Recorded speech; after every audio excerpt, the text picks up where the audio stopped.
Quantos participaram de um home church abençoado nessa semana já, fora eu? Eu quero agradecer a todos os pastores dedicados, todas as casas abertas. Não sei se para você é um sonho, mas para mim é. Home church de verdade é um sonho. Transformaram um resultado do evangelho numa ferramenta por muitos anos. E a gente fazia home church antigamente como ferramenta, estratégia de igreja. Eu me lembro que eu me entristeci com aquilo. E um dia eu falei, Deus, eu quero voltar lá na origem. Eu quero que, na verdade, um home church seja o resultado do evangelho. Onde a pessoa ela vai porque ela quer, não porque ela é da igreja. Ela vai porque ela está tão bem entrosada com as pessoas que, naturalmente, ela vai lá, compartilha o pão, ora, abre a vida, fecha a vida, sai de lá feliz. E eu estou contente porque hoje são mais de 20 home churches nessa realidade. Home church, para quem não sabe, é a igreja doméstica. Você não é obrigado a ir em uma, pelo contrário. Você precisa dar um jeito de ir em uma se alguém te aceitar, se algum pastor de home church te adotar. E tem a última instância. Se ninguém quiser você numa home church, então daí só tem uma alternativa. Você abrir uma e aí a partir de você abre uma home church. O tema dessa noite, aqueles que estão nos assistindo online, quero declarar também que o mesmo Espírito está nesse ambiente. O Espírito está sobre a sua casa, através dessa televisão, onde você está assistindo. Eu quero declarar um ambiente preparado, a igreja também na sua casa. Sou muito grato por pessoas de diferentes lugares do Brasil que constituem uma igreja nacional e que são realmente aqueles que ouvem, praticam a palavra, e estou muito contente. A minha boa notícia é que semana passada nós oramos para Deus abrir portas para pessoas que precisam de lugar para morar. Lembra que a gente fez essa oração? E essa semana eu almocei em 2 casas com pessoas que se mudaram e estão bem alojados em casas grandes. E sabe o que me chamou a atenção nessas 2 casas? Que os 2 irmãos falaram no final a mesma coisa. Um falou assim, quero pôr um cadeado no portão ali de número para você ter a senha, e se alguém lá na igreja precisar de alguma coisa, você vai usar essa casa aqui e a gente vai estender essa casa. E o outro lá no Boqueirão falou a mesma coisa. O casal olhou e falou, isso aqui está a serviço do Senhor. Era para ser grande assim, porque o nosso sonho era poder servir a igreja com a nossa casa. E essa igreja que eu acredito, uma igreja que ela é igreja lá onde você mora, não uma igreja que só é igreja quando você vem no culto. Então, parabéns e continuem. Nós estamos recebendo, na sequência, um jovem, Samuel, está se mudando de Minas Gerais para cá, vai estar aqui trabalhando no coworking, é um cara que já acompanha essa igreja há muito tempo e agora também está se mudando para cá. Então, tudo isso por causa de você e por causa de mim. Amém? Nosso culto domingo foi extraordinário. Quem estava no culto domingo? Valeu a pena acordar cedo? Foi estrondoso o culto domingo. Eu estava puro êxtase. E deu o que falar aquela mensagem, né? Já está sendo bem ouvida no Spotify. Na CHF? Parecia CHF. Não, ali foi... Já foi um leitinho já com Neston, meti já um mucilon no meio, né? Já deu para... Mas não tinha como, né? Porque é Deus.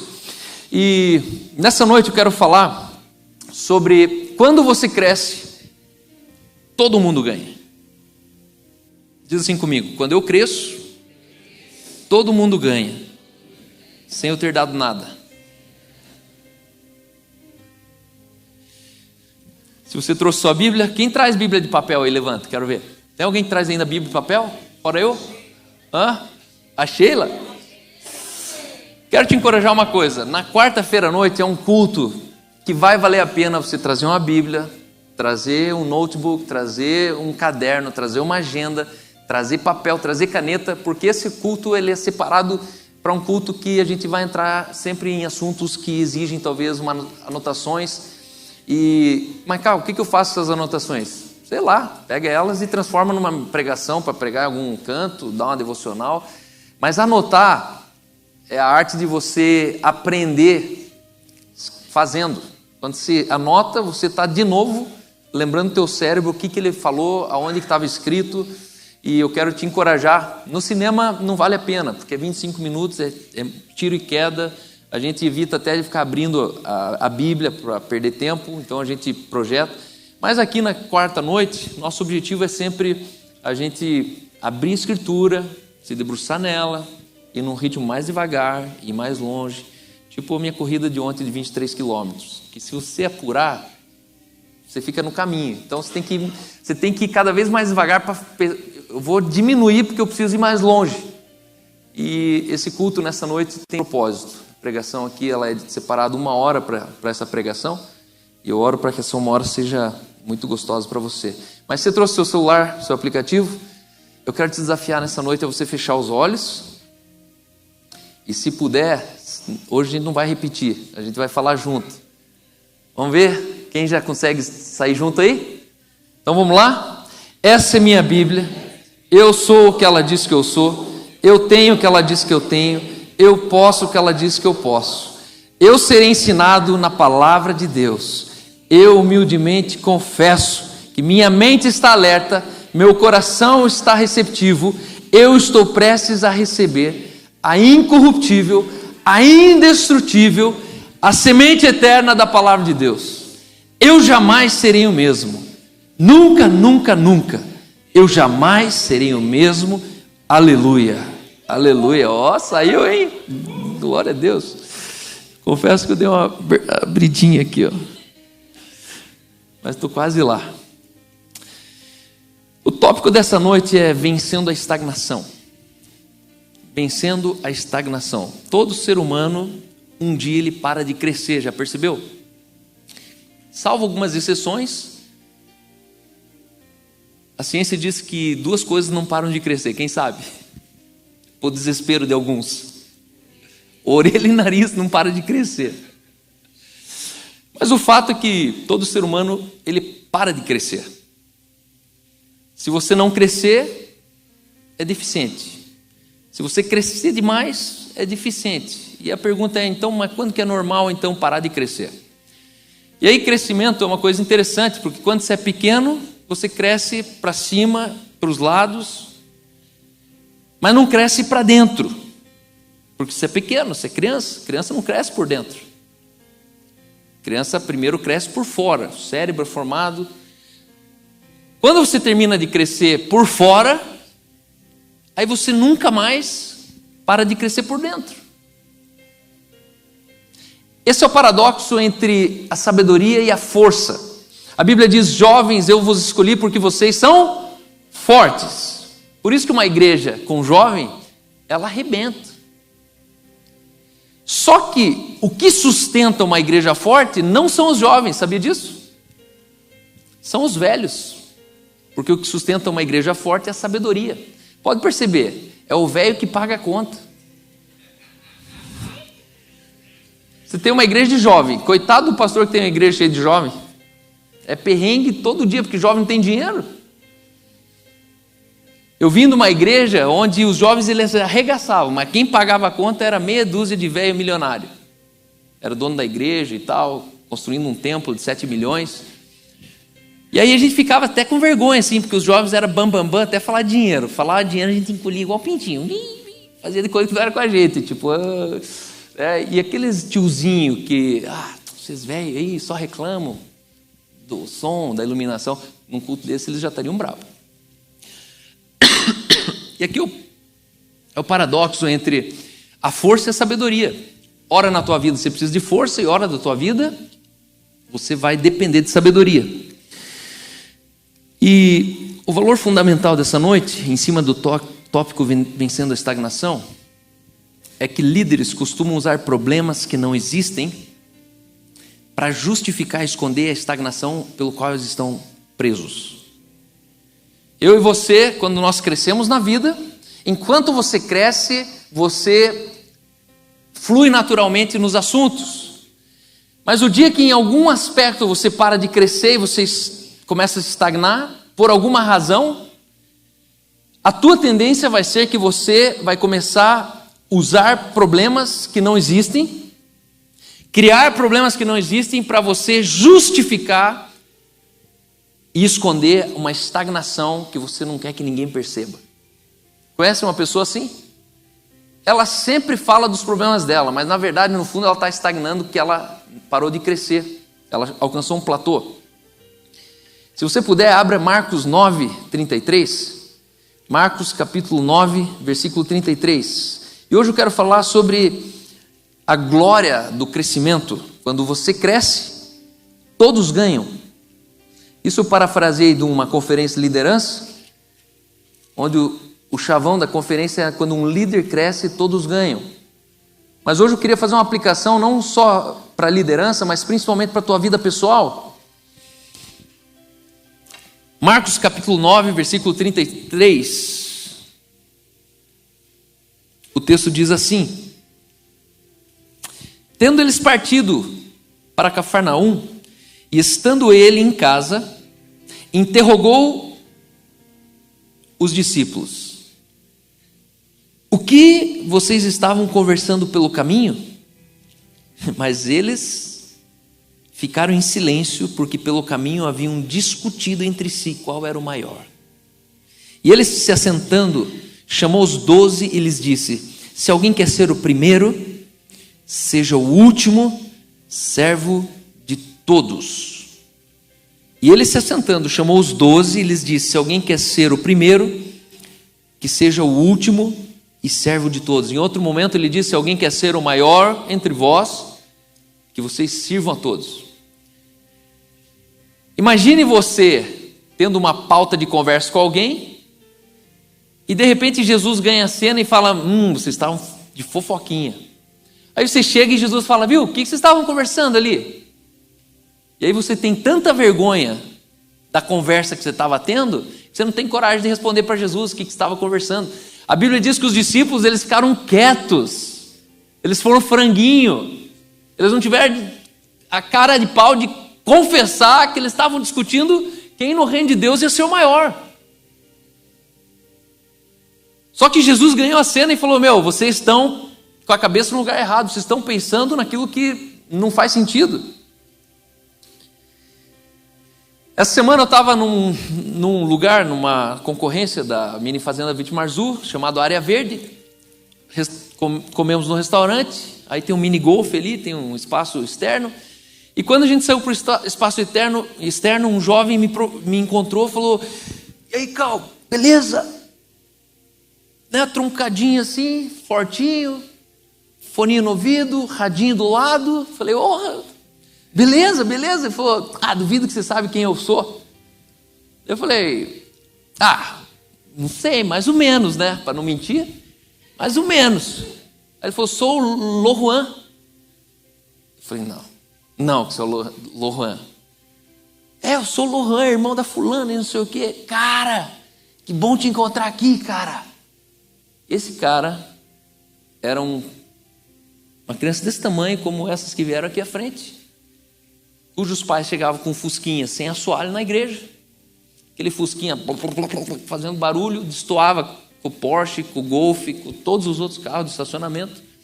Aquela família entrava, aquele menino já entrava bem aloprado na igreja, bagunceiro. E o que me chamou a atenção, ele falou: hoje eu cresci, estou namorando, vou casar. E estou congregando em tal lugar.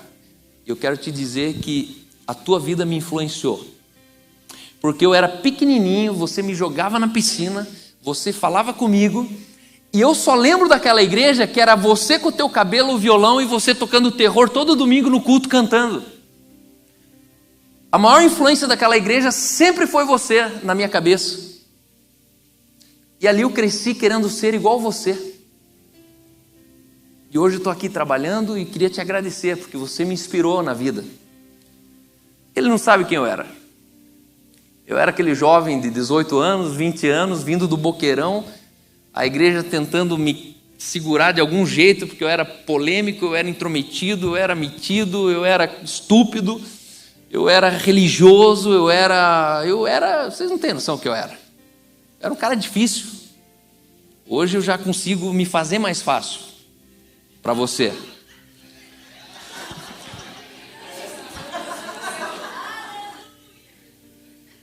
Mas o Ciro lembra desse protótipo. Era um cara meio patinho feio.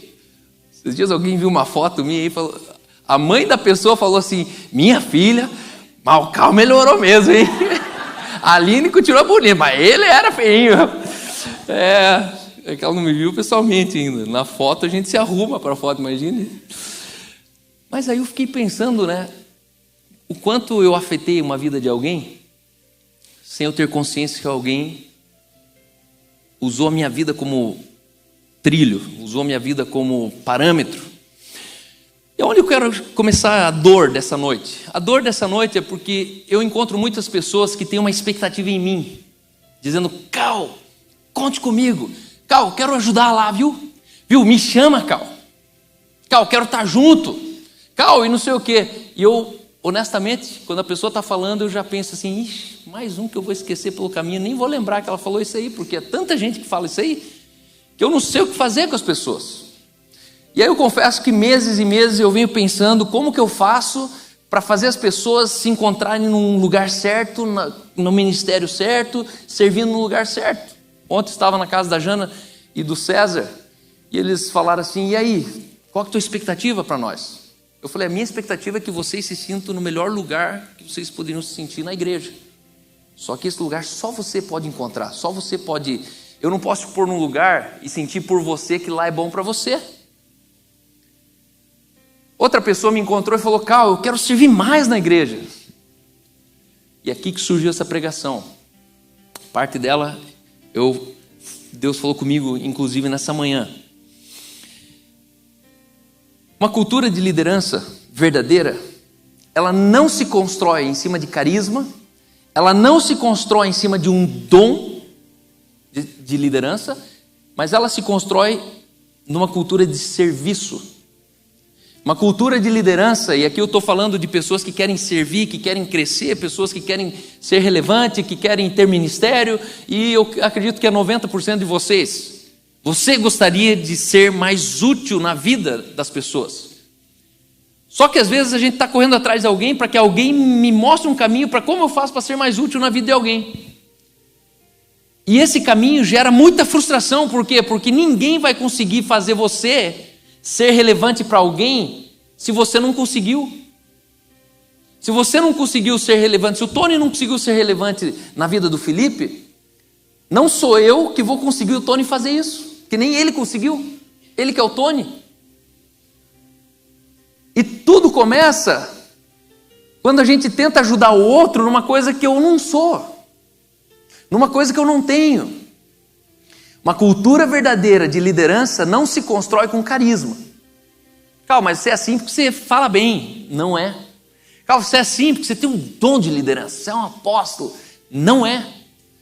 Uma cultura verdadeira de liderança se constrói numa cultura de serviço. Embora a liderança também essencialmente envolva o dom e o carisma. Mas o serviço é a chave de uma liderança transformacional. Quero falar hoje sobre tua habilidade de ter uma liderança transformacional. Jesus, nesse momento, ele coloca no coração dos discípulos um caminho para eles serem o maior, para eles serem o que chega primeiro. É interessante que as pessoas que menos têm condições, a impressão que eu tenho é que elas sempre estão mais preocupadas em ajudar os outros. A pessoa que não tem carro, ela gostaria de ajudar as pessoas a irem no lugar. As pessoas que não têm dinheiro, elas gostariam de ajudar alguém a pagar a conta. E as pessoas, cada vez que eu vejo pessoas com menos condições, são as que mais são metidas a querer ajudar os outros. Porque quem tem, ele não tem vontade de ajudar os outros, ele já ajudou. Ele ajuda os outros sem vontade, ele só vai ajudando. Nem chega no ponto, queria ajudar muito ele. Não, você não pensa, eu queria ajudar muito ele. Você pega intuitivamente o dinheiro porque você tem e ajuda o outro. Só que quem não tem, normalmente são as pessoas que mais vivem do desejo de ajudar os outros. E aqui está um grande perigo. Porque você se convence que querendo ajudar os outros sem ter condições, você ajudou ele, porque você se compadeceu. Afinal, você quis ajudar. Só que querer ajudar não ajuda. E aí um grande problema é que as pessoas elas querem ajudar os outros sem ter ajudado a si mesmo. Então imagine os meus filhos. Eu tenho um filho de 2, um filho de 5, um filho de 7 e um filho de 9. Meu filho de 2 anos, a filha sobe na cadeira, pega a cebola, pega a faca e ela quer de todo jeito me ajudar a fazer a comida. Aí eu te pergunto, ela está me ajudando ou ela está me atrapalhando? Atrapalhando. Por quê? Porque o querer dela é incompatível com o poder dela. E aí ela querer é um problema. É como o ex-drogado, crente, que cai no romance de abrir uma casa de recuperação. Eu já contei essa história, né? Mas outro dia o cara chegou e falou assim: porque vocês aí, essa igreja, você está cheio de gente lá, 500 pessoas no culto, e eu tô aqui, ó, troquei um apartamento no Água Verde por essa chácara, estamos morando debaixo da barraca aqui e vocês não ajudam a gente. Tem um monte de gente lá na sua igreja lá e vocês não ajudam a gente aqui na casa de recuperação. Eu olhei para ele e falei: irmão, você acha mesmo que eu não tenho ideia e nem coragem para abrir uma casa de recuperação?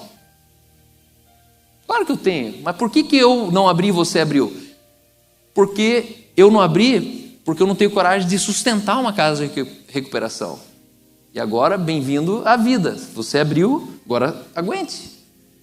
Só que já percebeu que esse tipo de pessoa, ele quer ajudar os outros com a ajuda de alguém? Eu não entendo isso. O cara, ele quer ajudar todo mundo, só que ele precisa de ajuda de alguém para ajudar o outro. Irmão, volta para casa. Cresça. Desenvolva. Vai trabalhar. Faça vaquinha. E o dia que você estiver em condições de ajudar alguém, aí você começa a ambicionar de ajudar alguém.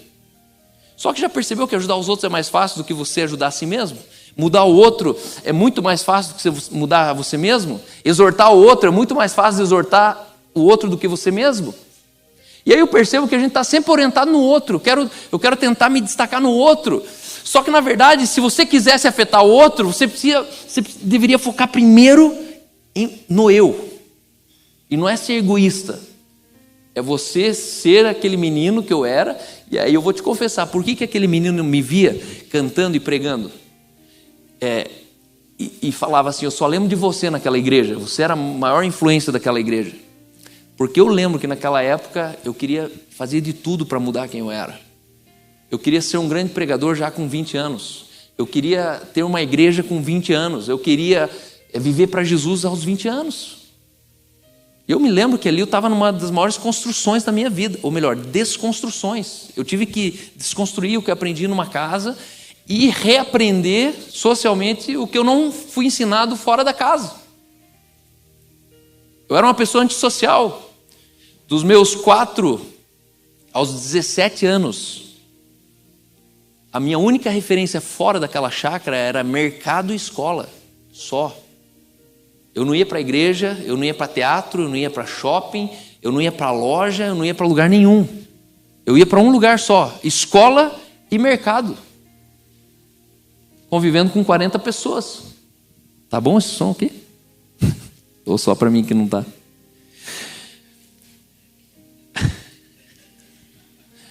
Ou eu que estou ficando fanho aqui. Não, brincadeira, tô zoando. Eu não sei, enfim.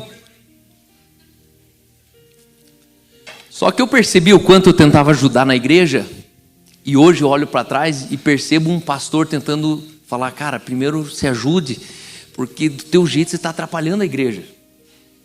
Mude, porque o jeito que você fala está espantando os jovens da igreja. Mude, porque do jeito que você age, você não cabe num time de liderança da igreja. Cara, você é estúpido, você é polêmico, você é agressivo, você é prepotente.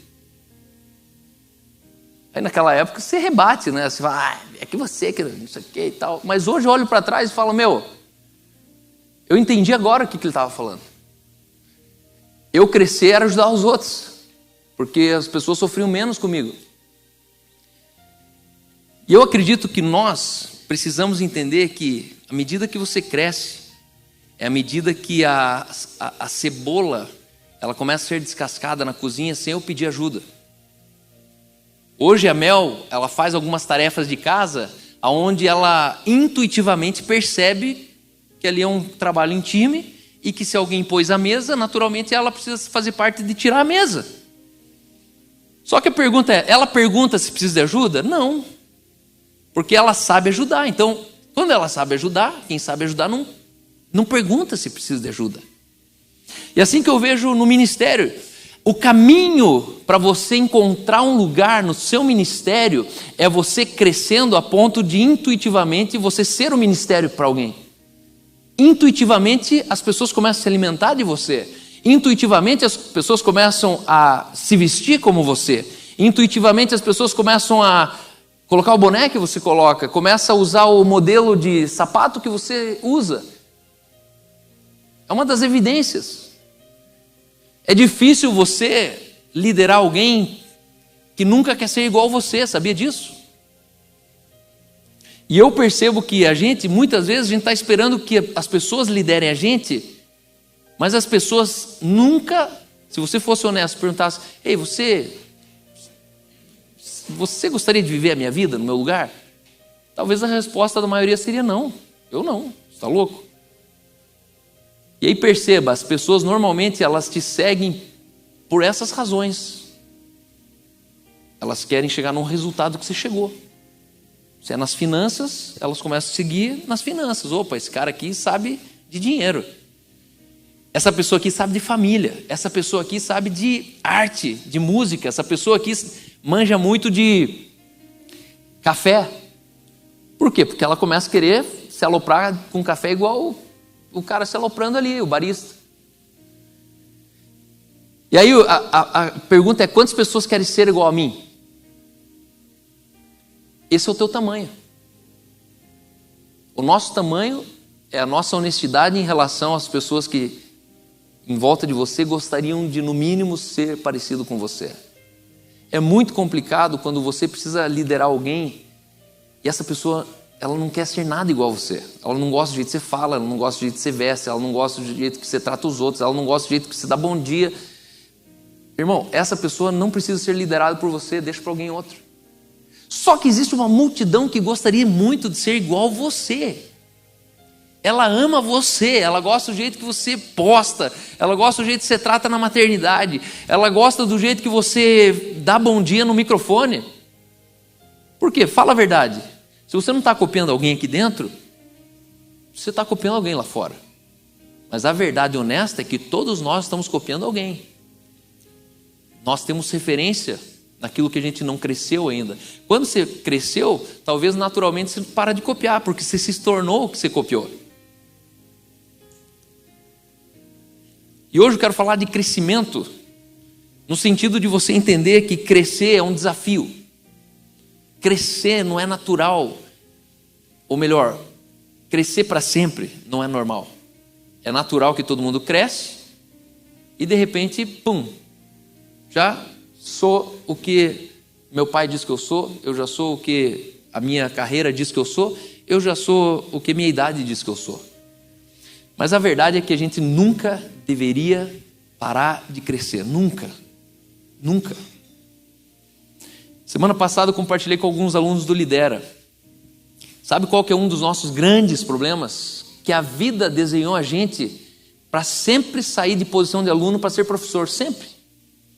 Isso tá nos cursos de coaching, isso está no vocabulário dos pastores. Isso é a inteligência da teologia da multiplicação. Que você precisa um dia logo parar de ser aluno e você tem que se tornar um mestre, você tem que vender teu curso, você precisa começar a parar de obedecer e começar a mandar. Só que bem-aventurado é aquele que nunca deixa de ser aluno. Bem-aventurado é. Porque aquele que nunca deixa de ser aluno é o único que tem coração ensinável. Se você perde o coração ensinável, significa que você saiu de aluno e achou que agora eu sou professor, agora eu sou mestre, agora eu sou o pastor, agora eu sou o patrão, agora eu sou empregado. Só que entenda, quem para de aprender, parou de viver e passou a existir, porque a novidade de vida vem de um coração ensinável. À medida que eu aprendo, é à medida que eu desfruto. Agora, se você não aprende mais nada, a tua vida é um saco. Você não aprende mais nada. E aí olha que interessante. Sabe qual que é a sabedoria do Espírito para você nunca parar de crescer? É você começar a entender que você não precisa sair de aluno e ser professor, você precisa mudar de professores. Quando você vai para a escola, você vai na mesma escola e na mesma sala. Por 4 anos, primeira série, segunda, terceira e quarta série, ou até a 8ª série, certo? Você vai na mesma escola, você vai na mesma sala. E aonde que você mudou de turma, de série? Como que você sabe que você mudou de série? Não, saí da primeira, agora já estou na segunda. Saí da segunda, agora estou na terceira. Ué, mas está indo na mesma sala. Como é que você sabe que você mudou para a terceira? Porque na verdade você não mudou da primeira para a segunda. Você trocou de professor. O professor que te ensinava nas coisas da primeira, agora você trocou de um professor que vem um outro que te ensinou nas coisas de segunda. E se você fosse inteligente mesmo, você nunca sairia da posição de aluno. Você sempre trocaria o próximo professor da tua vida. Eu preciso de um novo professor da minha vida. E esse novo professor, você drena ele até o fim. Chega um dia que ele começa a falar as mesmas coisas e tentar te ensinar de novo o que você já sabe. O que você faz? Você não entra no lugar dele e fala, agora eu sou o professor. Porque aí você só vai ser professor. Mas você pega ele e fala, bom, agora eu preciso encontrar o professor dele.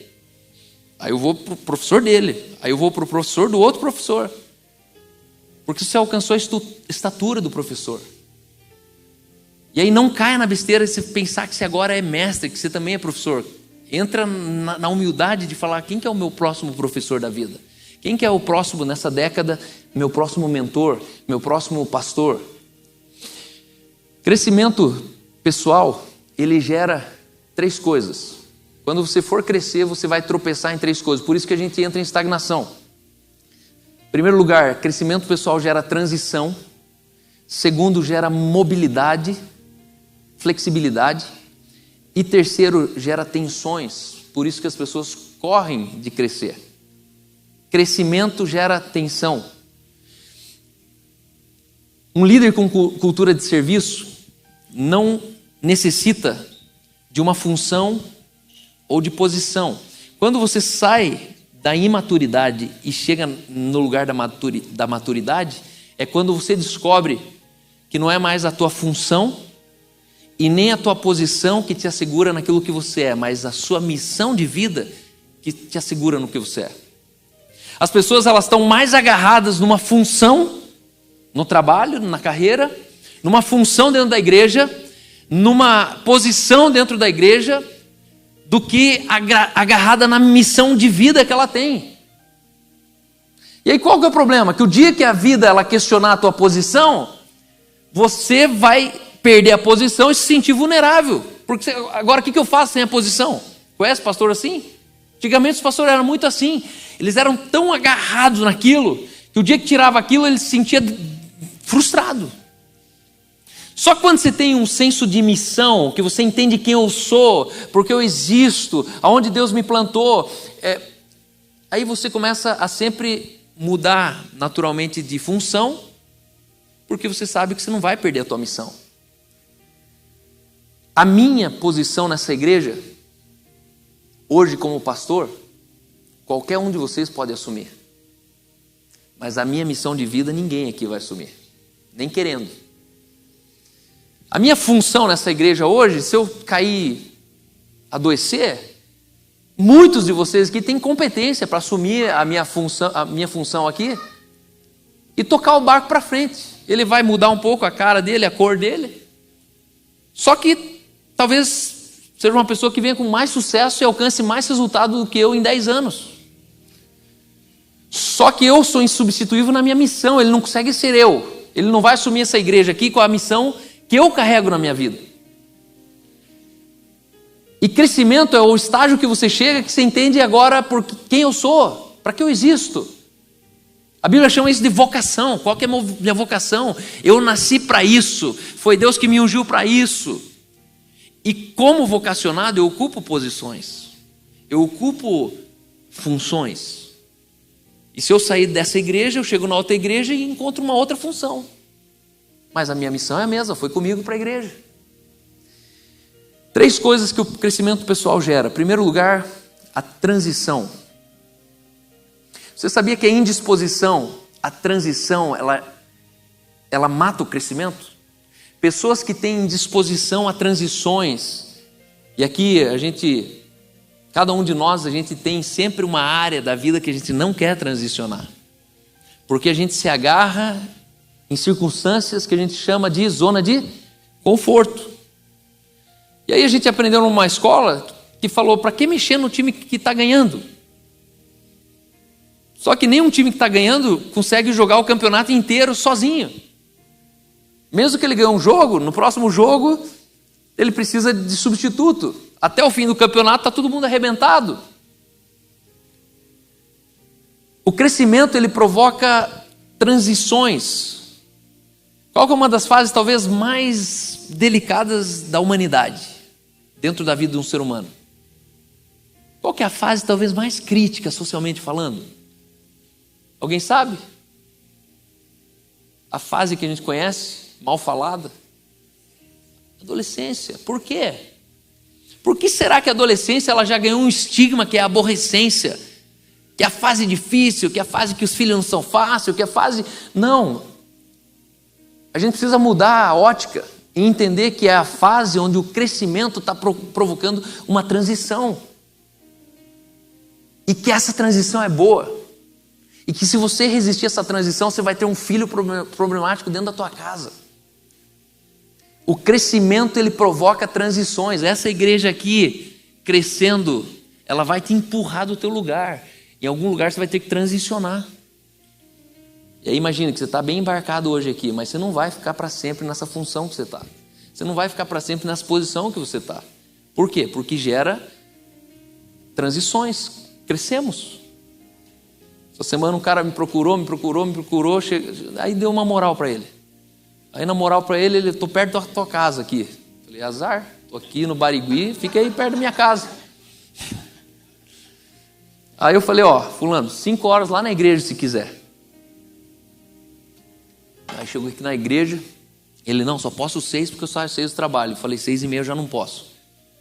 Aí ele deu o jeito dele, saiu do trabalho 4:30, chegou aqui 5 horas, entrou ali, sentou. Tá difícil de conversar com você, hein? Agora tá bam. Falei, não, agora só tendo Marvels e Wonders. Agora eu foco em quem importa. Não vou mais perder tempo com qualquer um. Por quê? Porque vai crescer, e vai crescer, e vai crescer. E adianta eu ficar sempre indo lá em quem está chegando e abandonar quem é de verdade, que veio do começo? Só que as pessoas elas vão começando a olhar torto. Não cumprimenta mais, agora não sei o quê, porque agora está aí de carrão, agora está não sei aonde. Eu já falei aqui uma vez, pessoas antigas elas não gostam da tua versão nova. Elas vão fazer o possível para que você permaneça no antigo que elas estão. Porque quando você transiciona de vida, você denuncia que elas ainda ficaram para trás. E é um dilema, porque você ama essas pessoas. Você começou com elas. São pessoas que talvez te trouxeram até aqui. Só a diferença é que chega uma hora que elas decidiram parar e você decidiu continuar. E aí, como é que fica essa relação? Eu, honestamente, estou procurando a resposta, porque eu não sei lidar com elas. São pessoas amáveis, são pessoas que está tudo bem. Só que elas ficam chateadas com a gente. Elas estão gorando a gente para que as coisas dê errado aqui. Para que não abre mais igreja, que você seja, continue na moralzinha baixa, bolinha baixa. Só que na verdade são pessoas que bloquearam a transição, elas não transicionaram. Por isso que eu falo assim, essa igreja aqui ela é muito rápida. Ela não é um navio de cruzeiro que a gente ganha tempo e faz a curva, e ninguém percebe. A gente tem uma jangada descendo uma ribanceira. E de acordo com a pirambeira, tudo pode mudar. Então segura e meu Deus! Só que a gente já desceu os 300 quilômetros. Só que é uma jangada, se segura no toco. Às vezes, em algumas quedas assim, você olha e fala, isso, cadê todo mundo? Só sobrou nós. Antigamente eu batia as fotos assim, né, nos eventos que a gente fazia. Eu falei, tira a foto aí para ver quem não vai estar aqui daqui 10 anos. Aí o pessoal se ofendia. Mas, não, na verdade ficaram pelo caminho. Mas por quê? Porque a transição, ela pode ser resistida. E tem gente que não vai transicionar. Transição, ela testa um líder servo. É a transição que a gente realmente vê se você estava preso à função, à posição, ou se você realmente tinha uma missão. Se você realmente era um cara de verdade. Segundo lugar,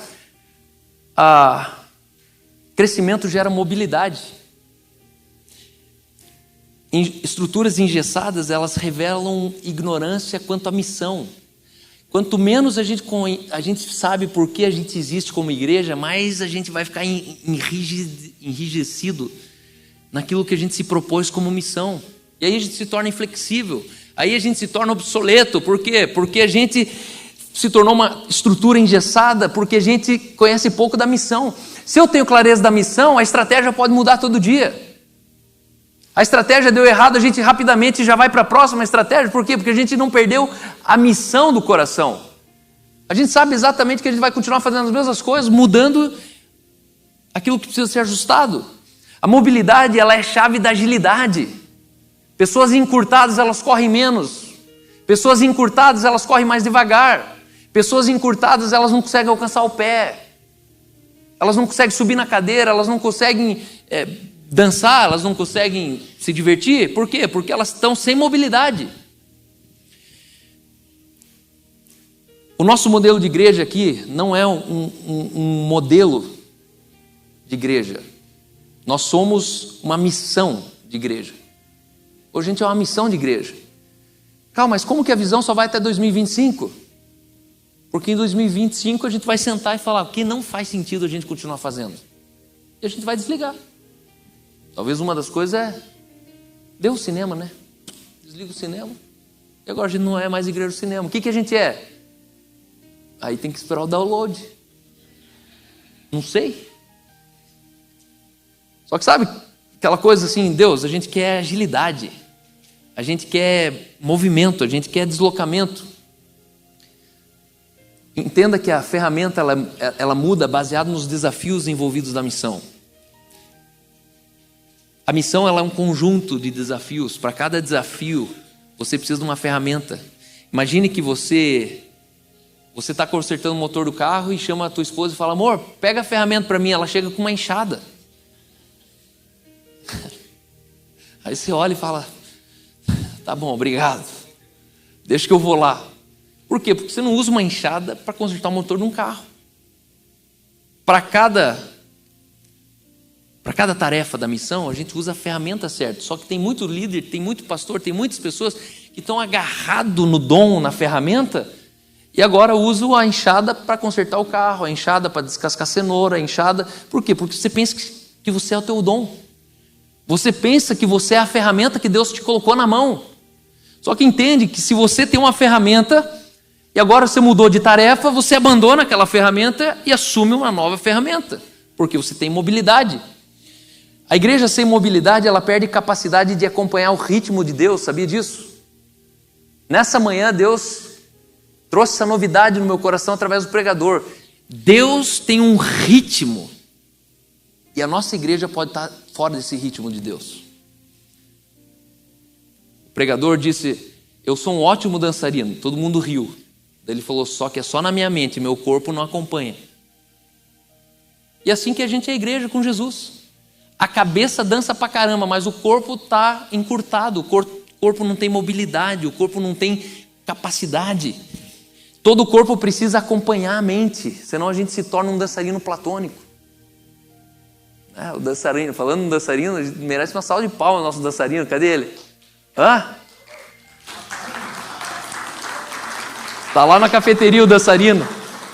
Dá para virar umas cambalhotas. Todo o corpo precisa acompanhar a mente. Se a nossa igreja é uma igreja atrofiada, não faz sentido Jesus ser o cabeça dela. Por quê? Porque não vai adiantar nada. Sabia que o desafio de correr 20 km, 30 km está na cabeça?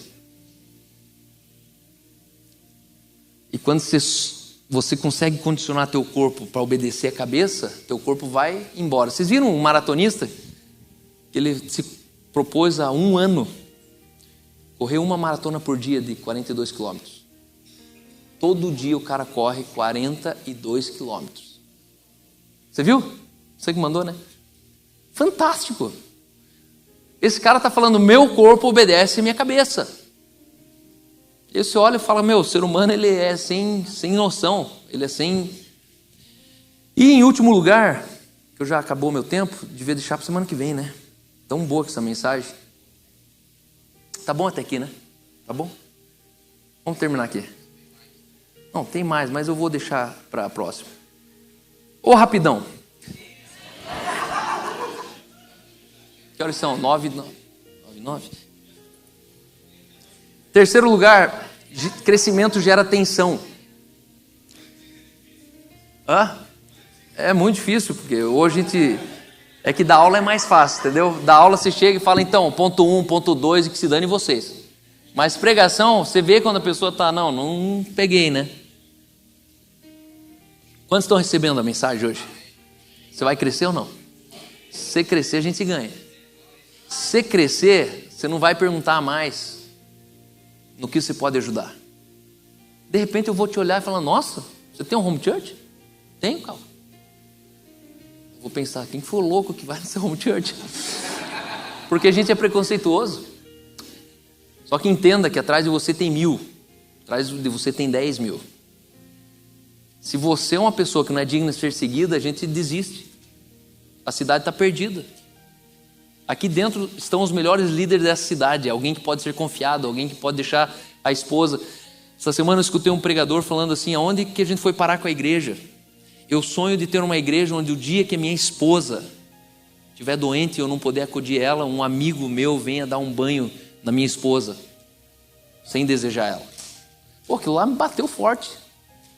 Eu me perguntei, eu tenho um amigo, será assim? Aonde que a gente foi na vida que a gente desconfia de um amigo com a própria esposa? A gente perdeu a humanidade. Esse cara falou, talvez você vai chegar numa situação com tua esposa que um dia você vai precisar de um amigo ir lá lavar ela. E esse teu amigo vai lavar sem usurpar ela, sem desejar ela, sem aliciar ela? Você tem esse amigo? Eu falei, nossa, preciso apertar o parafuso da igreja lá para os amigos ser ainda... Está pronto para lavar minha esposa, se precisar.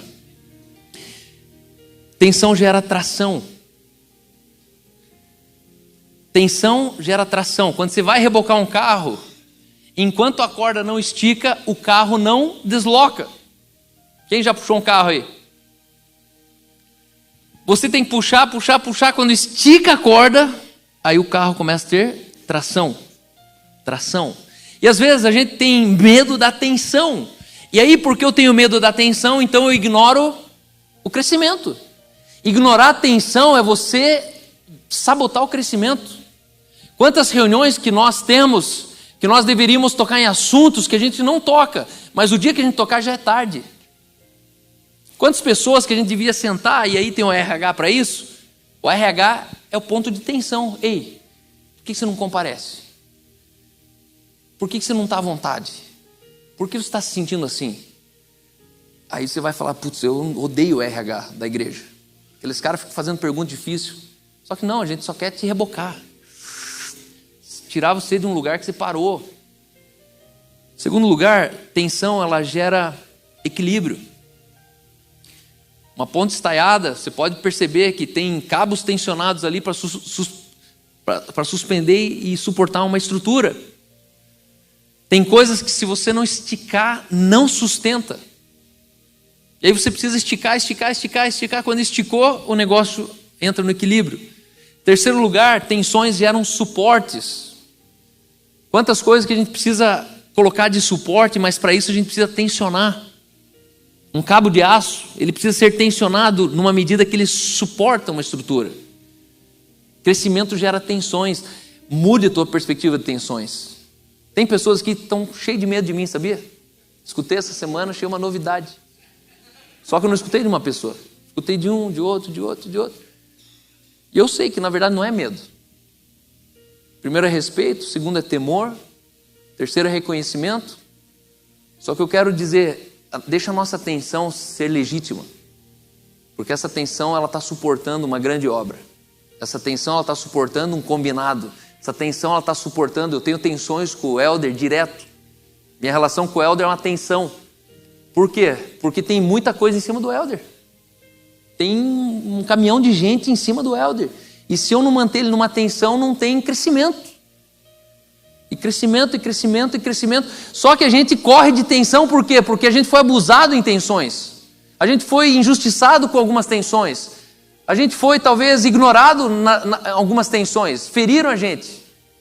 Só que o crescimento, ele vai exigir de você disposição para tensões. Conversas difíceis, olho no olho. Eu me lembro um dia difícil na minha vida. Um cavalo mordeu uma criança lá na mini fazenda. A mãe, muito inocente, combinou de ter uma conversa comigo.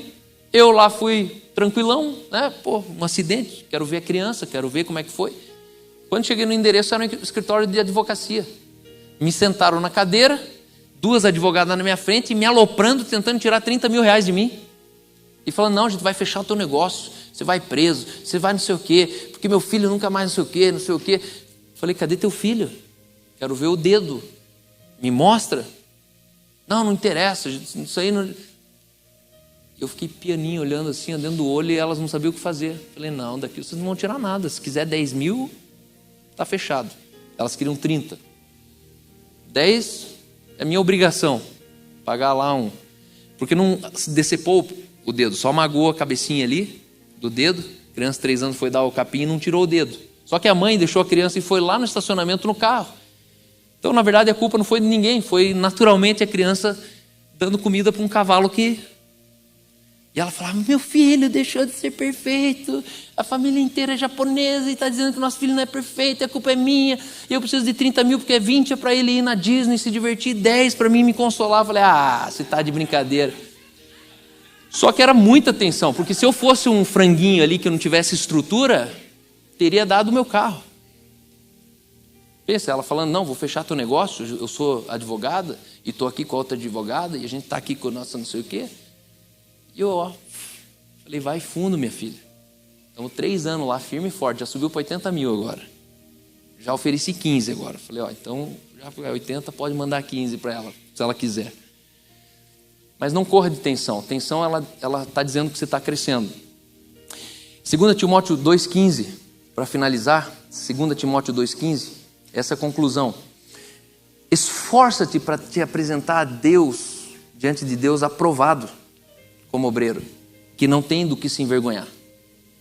Se esforce para ser encontrado diante de Deus, aprovado como obreiro. A moral dessa noite, eleve o seu nível de preparação ao mesmo nível de ambição. Você tem uma ambição na vida? Todos nós temos. E ambição, eu até tenho minhas dúvidas, mas eu chuto que a ambição ela é legítima. Ela não é a ganância. A ganância é uma ambição ruim. E a ambição é a presença do teu desejo, do teu querer legítimo. Onde você, se alguém ambiciona o episcopado, a Bíblia diz que excelente obra almeja. Só que o problema é que todos nós, a gente tem altos níveis de ambições. Mas poucos de nós têm altos níveis de desejo por preparações. Eleve o seu nível de preparação. Se exija na sua preparação no mesmo nível da sua ambição. Não foque sua vida somente nas oportunidades, mas dedique a sua vida exclusivamente na preparação. Alguém um dia disse que a sorte é a combinação entre a oportunidade com a preparação. Por que você não desfruta de oportunidades? Porque as oportunidades passaram e você estava despreparado. Quando você não está preparado, uma oportunidade ela te engole. Quando você não está preparado, uma oportunidade ela te atropela, porque você não tem capacidade para ela. Só que na verdade a gente não devia estar pedindo para Deus, Deus, abre uma porta, Deus, dá uma oportunidade, Deus não sei o quê. Você devia estar batendo tua cabeça e falando, eu vou me preparar mais, eu vou ler mais, eu vou correr mais, eu vou melhorar o meu físico, eu vou assistir mais vídeo no YouTube, eu vou aprender mais sobre nutrição, eu vou aprender mais sobre como que funciona a engenharia, como que constrói uma casa, eu vou aprender mais. Só que o problema é que a gente só se prepara o dia que a gente precisa. Só que daí é muito tarde, porque daí você já não serve. Isso se chama incompetente. O que é um incompetente? Um cara que está ali, mas não serve. Porque onde que você se torna incompetente? Na tua ausência de preparação. Você não se preparou. Então, sendo assim, antes de ter a solução, seja uma solução. As pessoas pequenas, elas têm soluções. Pessoas grandes, elas são as soluções.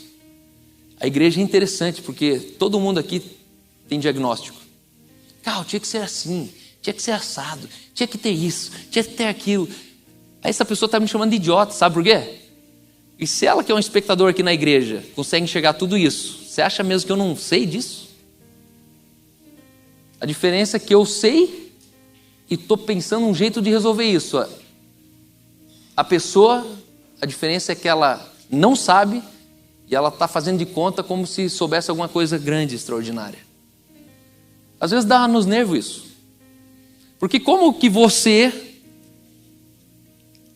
sentado no banco lá, terceiro banco do ônibus, pensa que você está enxergando alguma coisa que o motorista do ônibus não está enxergando? Só se for para cima ou para fora. Mas até para fora o motorista viu, provavelmente, se você viu de dentro do ônibus. Só que hoje a gente precisa entender que não existe glória em você apontar um problema. A glória está em você chegar e falar, Cal, existe um problema e eu tenho a solução para esse problema e eu queria me dispor a esse problema. Pode contar comigo. Ah, pode ter certeza que eu vou te chamar no próximo dia. Num café, num almoço, alguma coisa. Eu coloco tapete vermelho. Aí as pessoas não entendem porque eu trato pessoas de um jeito e outras eu trato de outro jeito. Por quê? Porque a outra, ela tinha a solução, mas ela não queria ser a solução. Ter a solução não tem glória. Pessoas pequenas, crianças, elas têm soluções. Adultos, eles são as soluções. E é uma grande diferença, por quê? Porque o dia que você começa a ser solução, você vai perceber o quanto de gente precisa de você. E o quanto de gente vai vir se consultar com você. E o quanto de gente vai vir servir com você. Segundo, pare de ser o motivo de oração das pessoas. E comece a ser a resposta de orações para elas. Pessoas que não crescem, elas sempre precisam de oração. Irmão, orem por mim. Irmão, orem por mim. Irmão, e quando a gente cresce, a gente precisa começar a falar assim, não precisa orar por mim. Por mim está tudo bem, eu já sou a resposta desse problema. Eu já sou a resposta dessa oração. E a última mensagem é para heads e mentores. Quantos heads e mentores tem aqui hoje? Bastante. Você não foi chamado para ter as melhores ideias, mas você está nessa igreja para tomar as melhores decisões. Pessoas que crescem, elas não estão mais preocupadas se a ideia foi dela, se não foi, se ela tem uma ideia boa, se não copiaram a minha ideia. Não, pessoas que crescem, elas precisam começar a entender que a responsabilidade minha como pastor aqui é tomar as melhores decisões, não ter as melhores ideias. E às vezes a gente é tão pequeno que a gente está focado na ideia. Alguém vem e fala uma coisa e fala, não foi minha ideia isso aí. Uma vez eu fiz uma proposta milionária para o Café Colonial do lado da minha mini fazenda. Era uma proposta milionária. Para tirar ali em torno de 7 mil vezes 90 reais dá quanto? 7 mil vezes 90 dá? Quanto? 630 mil de faturamento por mês num Café Colonial. Eu desenhei essa ideia para a senhora. Falei, senhora, é só a gente quebrar essa cerca aqui, eu mudo aqui, você muda ali, a gente, 650 mil reais por mês, com 7 mil pessoas que vêm aqui. Topa? Sabe o que ela me respondeu? Ah, não, essa ideia aí não foi nossa, é melhor não. Eu fui para casa assim, falando, meu Deus, estou na roça mesmo. Cabeça de índio. Aí esse ano, sabe o que ela fez? Ela me chamou para uma conversa. Falou, viu, Cal? Já falei. Você que vai assumir meu Café Colonial ano que vem. Eu estou me aposentando. Eu falei, eu não, sai fora. Quero trabalho? Eu não quero trabalhar. Aí, né, você já dá já manda aquela mensagem por baixo da porta, assim, né? Tipo assim, senhora que fica se matando em trabalhar aí, gananciosa. A ideia não foi minha. Essa é boa. E o que eu quero dizer? Existem lugares que você precisa dar boas ideias, existem outros lugares que você é obrigado a tomar as decisões. E crescimento é medido pelas decisões que a vida ela vai pedir para você tomar. Me fala o tamanho da decisão que você tem que tomar amanhã, que eu te digo o tamanho do líder que você é. Olha lá, ó. Tem uma líder lá, ó. É trabalho. Mas meu desejo nessa noite é que, se você crescer, nós ganhamos. Porque daí eu não preciso te colocar em lugar nenhum, você vai sozinho para aquele lugar. Eu nunca escolhi o Helder para ser pastor da igreja, sabia disso? Eu só identifiquei que eu precisava reconhecer que o Helder era um pastor aqui na igreja, e eu precisei falar, não, vai o Helder lá na igreja. As pessoas querem ter primeiro uma igreja, depois elas querem ter um povo. Irmão, a ordem no reino de Deus é invertido. Primeiro tem um povo, que aí qualquer árvore se torna uma igreja. Debaixo da árvore vira uma igreja. Só que hoje a gente tem uma geração de pastores sem povo. Geração de líderes sem seguidores. Geração de coach sem resultados. Homens que estão ensinando, que são vazios de vida, moram sozinhos, estão endividados. Ficam alugando carro para fazer vídeo de Instagram dentro do carro alugado. E eles são os mestres ensinando. E você sentado quieto. Se você só falar a verdade, você já é um professor muito além deles. E o meu desejo é que a gente seja uma igreja assim, ó. Por quê? Porque se todo mundo cresce, a nossa igreja foi para outro patamar. E ninguém fez nada. Consegue imaginar isso? Ninguém fez nada. A gente não vai fazer nada. Só a gente vai combinar uma coisa. Você topa crescer? Topo. Eu topo crescer? Topo. Me fale como é que a gente vai terminar em dezembro. Tem 10 cinemas pela cidade disponível para nós. Hoje um pastor sentou comigo e falou assim, Cal, quero uma igreja de cinema lá em Colombo. Vai lá ver o shopping para mim. Vamos fazer essa franquia aí. Eu falei, vamos. Depois a gente vê. Quase que eu pensei, Gui, cadê você, Gui? Mas no fundo está cheio de oportunidade. E aí a pergunta é, a gente já está preparado para essas oportunidades ou a gente vai ser engolido por elas? Hoje tem uma coisa que falta aqui. Quem sabe o quê? Só que se o dinheiro vir, como é para vir, vocês acham mesmo que a gente não pode ser engolido por ele? Começar a se distrair aí, fazer besteira? Só que a gente precisa se preparar. Entenda uma coisa, disciplina, ela não acorda feliz. O cara disciplinado, ele não acorda e fala, nossa, 5:30 da manhã, hoje vou correr. Não, é o contrário. Você já vai para o banheiro já. E assim como a disciplina, ela não acorda feliz, entenda que a disciplina também não acorda triste. Eu nem sinto nada quando tem que acordar às 7:30 e correr lá na academia. Nem sinto nada, não quero sentir. Não interessa se eu estou triste, vou na academia. Não interessa se eu estou feliz, vou ter que correr os 20 quilômetros. Não interessa se está chovendo, eu vou no culto. Não interessa se é longe, eu vou no home. Não interessa se é à noite, eu vou. Por quê? Porque é uma decisão que eu entrei e eu sou crescido o suficiente para sustentar uma decisão. Eu não estou falando assim de você ficar indo em tudo. Estou falando daquilo que você se propôs. Você ser tão maduro que você cresce na disciplina daquilo que você se dispôs a fazer. Amém? Obrigado.